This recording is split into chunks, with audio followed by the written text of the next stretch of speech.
Okay, my name is Ahmad bin Omar. My matric number is 2023-298964. Hi, Assalamualaikum. I am YUZIE FUZANEEZ binti JAMAL. I am from 4A. My matrix number is 2023218212. Okay, Assalamualaikum warahmatullahi wabarakatuh.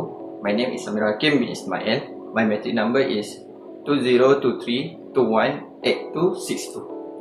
My name is AFIQAH binti AZIZ and my matric number is 2024974469.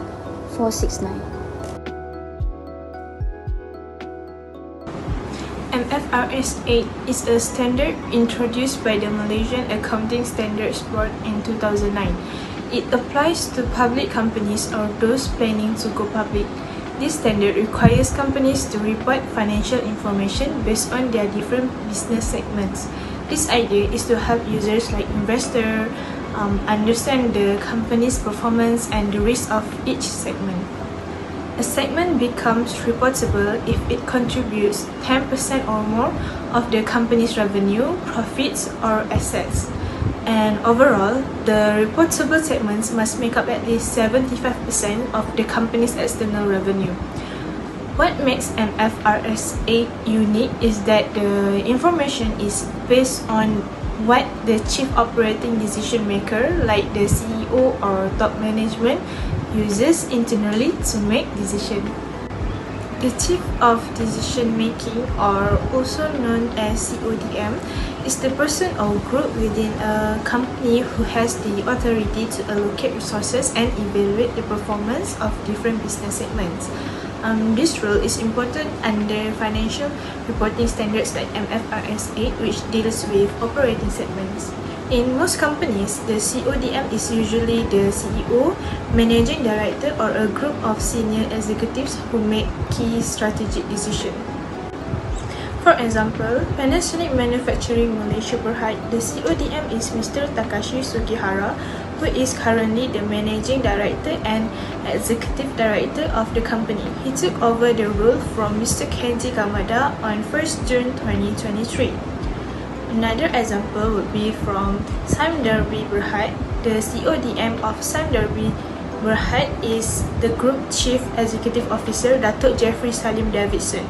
He has held this position since 1st December 2017 and is responsible for overseeing all strategic and performance-related decisions across Sime Darby's business segment.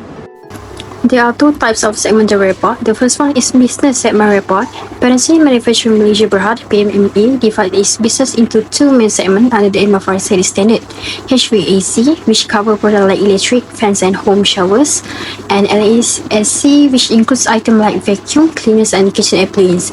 In 2022, HVAC generated higher revenue, 560 million compared to 306 million from LASC, showing its stronger market presence. However, profit before tax was also higher for HVAC at 33 million compared to 7 million for LASC. This segmentation allows stakeholders to clearly evaluate which product line is performing better and help management to make more informed decisions. So the second type of segmental report is geographical segment reporting. Besides product-based segmentation, PMMA also report its performance by geographic region. According to their 2022 annual report, 35% of revenue came from Malaysia, 34% from Asian countries, 22% from the Middle East, and the rest from other countries like Japan. This breakdown helps us understand how the company is performing across different markets and identify regional strengths or vulnerabilities. For instance, reliance on the Asian region nearly match domestic sales, showing balanced growth and market penetrations. Now, let's look at the first key benefit of segmental reporting under MFRS8, which is improved decision making through performance evaluation. Segmental reporting helps stakeholders such as investor analysis and management understand the financial health and profitability of each business division. This allows for better investment and strategic decision, as they can clearly see which areas of the business are performing well and which may need attention.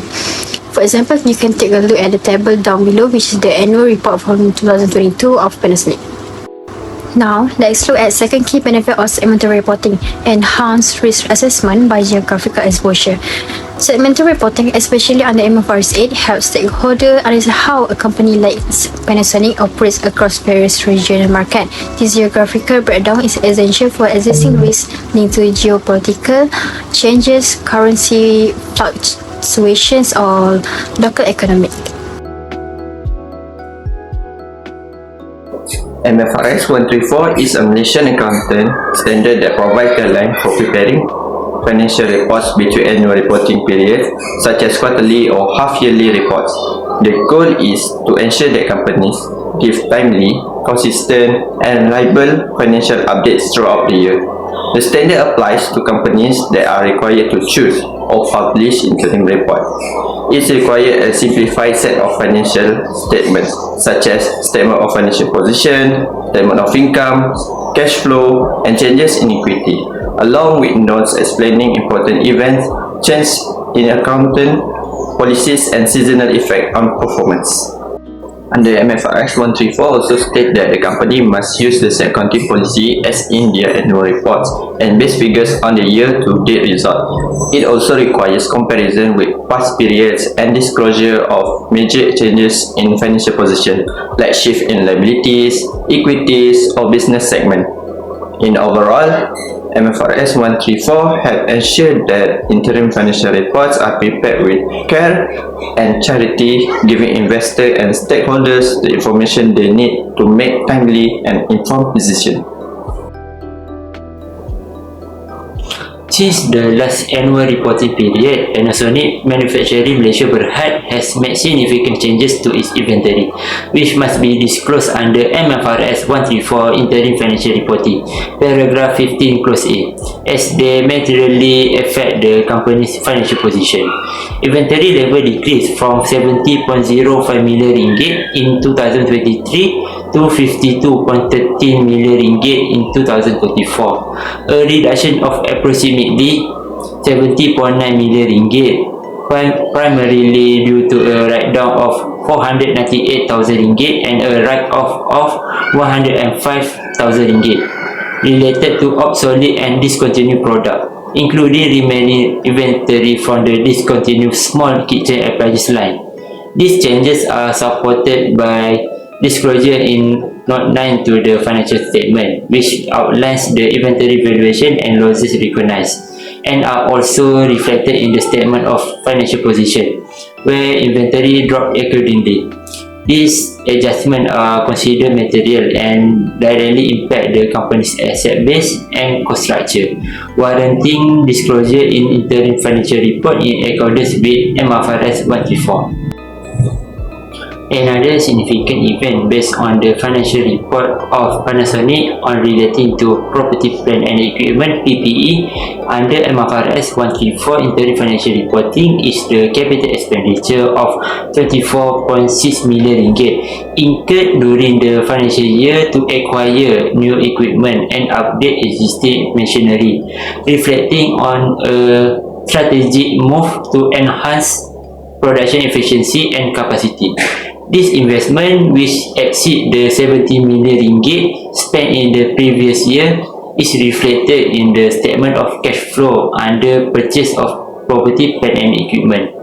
Although the total PPE in the statement of financial position declined slightly from 134.557 million ringgit in 2023 to 134.987 million ringgit in 2024 due to depreciation and disposals. The additions are clearly documented in the notes and reconciled through the PPE movement schedule. This confirms that the capital expenditure is a material transaction impacting non-current asset and has been appropriately disclosed in line with the requirement of MFRS 134.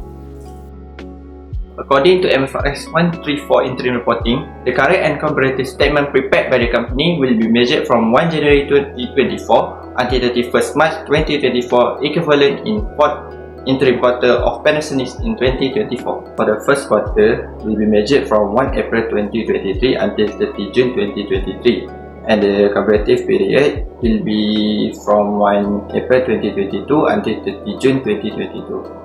and the second quarter will be measured from 1 January 2023 until 30 September 2023, and for the comparative period will be from 1 July 2022 until 30 September 2022, and the third quarter will be measured from 1 October 2023 until 30 December 2023, and the comparative period will be measured from 1 October 2022 until 31st December 2022, and for the fourth quarter will be measured from 1 January 2024 until 31st March 2024, and for the comparative period will be measured from 1 January 2023 until 31st March 2023. I think that's all from us. Thank you. Assalamualaikum.